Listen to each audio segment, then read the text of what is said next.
पूरा वॉच कीजिएगा। तो सबसे पहले ट्रिक आती है हमारी, जब हम घर पर इडली बनाते हैं तो ये मैंने चावल और उड़द की दाल भिगो करके बैटर बनाया है और इसमें मैंने थोड़ा सा खाना सोडा डाल करके इसे रेस्ट करने के लिए 1 घंटे के लिए छोड़ दिया और इसमें मैंने थोड़ा नमक मिलाया और अब मैं इडली स्टैंड को ग्रीस कर रही हूँ। ग्रीस करे बिना आप बैटर ना डालें क्योंकि फिर इडली चिपक जाती हैं और जब छुटाते हैं तो वो टूट सकती हैं। और इस तरह से हमारा बैटर तैयार है और इसमें हम बैटर को भर देते हैं। तो फ्रेंड्स, आप जब बैटर भरें तो इसमें ऑयल ज़रूर से लगाइएगा। उसमें आप मस्टर्ड ऑयल भी लगा सकते हैं या रिफाइंड ऑयल भी लगा सकते हैं। तो आप इस तरह से चावल और उड़द की दाल की इडली बना सकते हैं और इसे हम कुकर में स्टीम कर देते हैं। देखिए कितनी अच्छी इडली बनी है, बहुत ही सॉफ्ट इडली बन करके तैयार हुई है।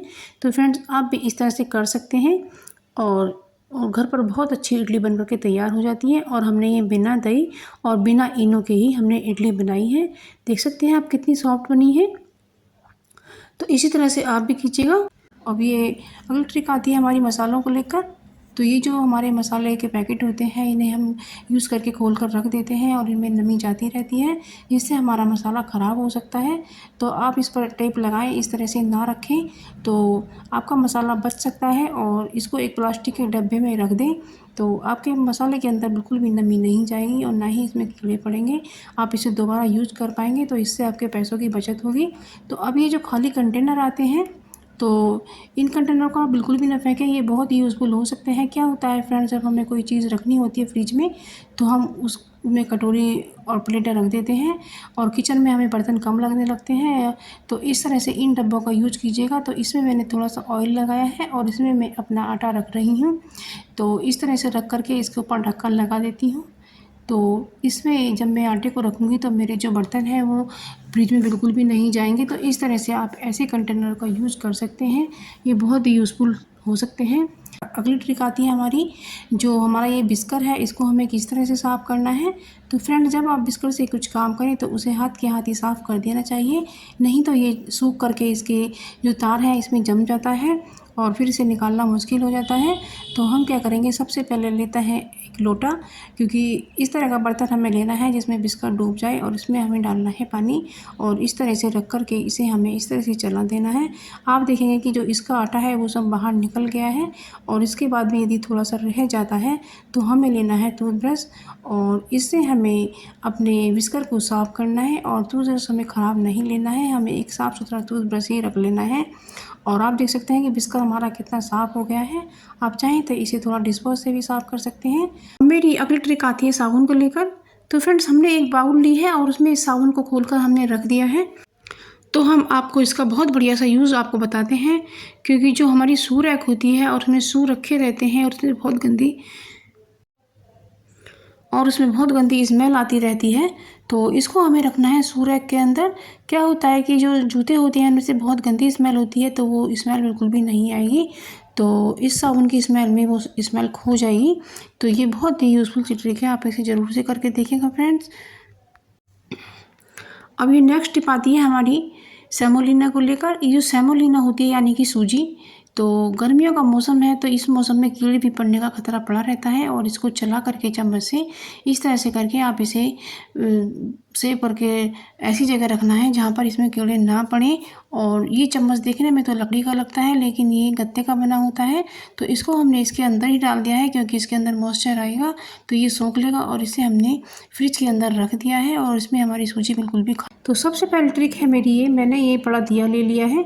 अक्सर ये बड़ा वाला दिया सबके घरों में होता ही है क्योंकि ये दीपावली पर आता है। तो इस दिए को हमें ले लेना है और इसके अंदर हमें डालना है तेज पत्ता। इस तरह से तेज पत्ते हमें तोड़ करके डालने हैं और इसके नीचे हमें थोड़ा सा कपूर भी डालना है और इसके ऊपर हमें डालनी है सूखी हुई मेथी। ये सूखी हुई मेथी इसे सुखाकर हमें ज़रूर से रखना चाहिए क्योंकि ये बहुत ही यूज़फुल होती है और इसकी जो सब्ज़ी है आजकल के मौसम में बहुत अच्छी लगती है। और तो नहीं सुखा के रखते हैं तो आप ज़रूर से रखिएगा। तो मैंने इसमें डाला है सरसों का तेल जो सबके घरों में अवेलेबल रहता है और आपके पास नीम का तेल हो तो वो भी डाल सकते हैं। और मैंने इसमें डाला है हैंड सैनिटाइज़र क्योंकि इसमें जो खुशबू होती है वो मच्छरों को बिल्कुल भी पसंद नहीं होती है। और इसमें पेट्रोल होता है तो इससे जो जलने की महक आती है और उससे जो धुआं निकलता है तो वही हमें चाहिए। तो इससे क्या होता है फ्रेंड्स कि इससे मक्खी और मच्छर या छिपकली भी दूर दूर भाग जाते हैं और ये आपके घर में बिल्कुल भी नहीं घुसेंगे और ना ही आपके बच्चों को काटेंगे। और इसमें हमने ऐड की है थोड़ी सी अजवाइन। तो अजवाइन की जब दूर दूर तक महक जाती है तो मक्खी मच्छर दूर तक भाग जाते हैं। तो ये ज़रूर से कीजिएगा, ये बहुत ही अच्छा घरेलू उपाय है। क्योंकि जब हम बाज़ार से कोयल या कोई भी दवाई लेकर आते हैं तो उससे क्या होता है कि वो हमारे बच्चों या हमारे फेफड़ों में धीरे धीरे जाती रहती है और वो हमें बहुत ही नुकसान देती है। और ये घरेलू चीज़ें होती हैं, ये हमें बिल्कुल भी नुकसान नहीं देती हैं।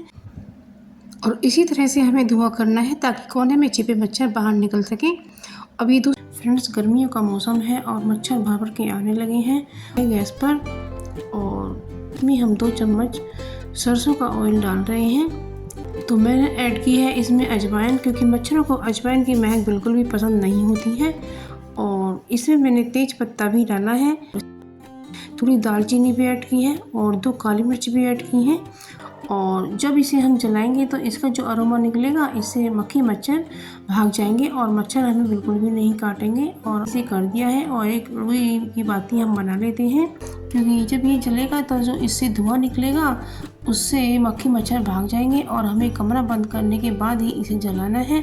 तो जो इसका धुआं निकलेगा वो सब बंद कमरे में मक्खी मच्छर सब भाग जाएंगे, लेकिन मक्खी मच्छर बाहर चले जाएंगे और बिल्कुल भी नहीं काटेंगे और आप चाहे से सो पाएंगे।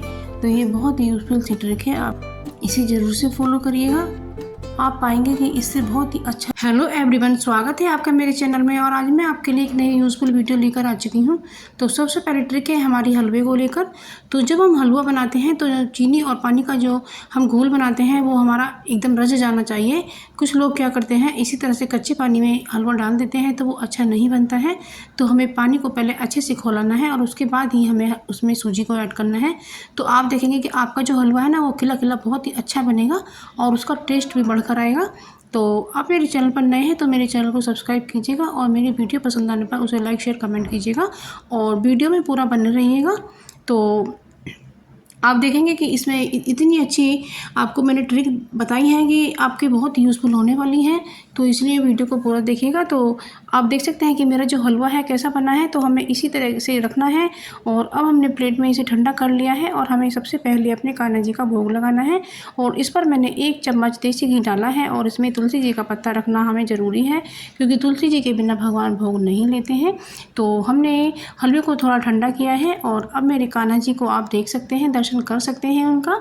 तो मैं हलवे को ठंडा करके थोड़ा थोड़ा ही उन्हें खिलाऊंगी, क्योंकि ये हमारे बाल रूप है, हमारे भगवान जी का बाल रूप है, इसलिए बाल रूप को बहुत ही ठंडा करके बहुत ही आराम आराम से खिलाना है। और ये मेरे बांके बिहारी जी हैं, तो आप देख सकते हैं, इनका दर्शन कर सकते हैं। और ये कृष्ण भगवान जी हैं, ये सभी देवता हैं और इनको भोग लगाना है। इस तरह से कोई भी चीज़ आप अपने घर में बनाएं तो उसका भोग लगा कर ही फिर आप भोजन पाएँ।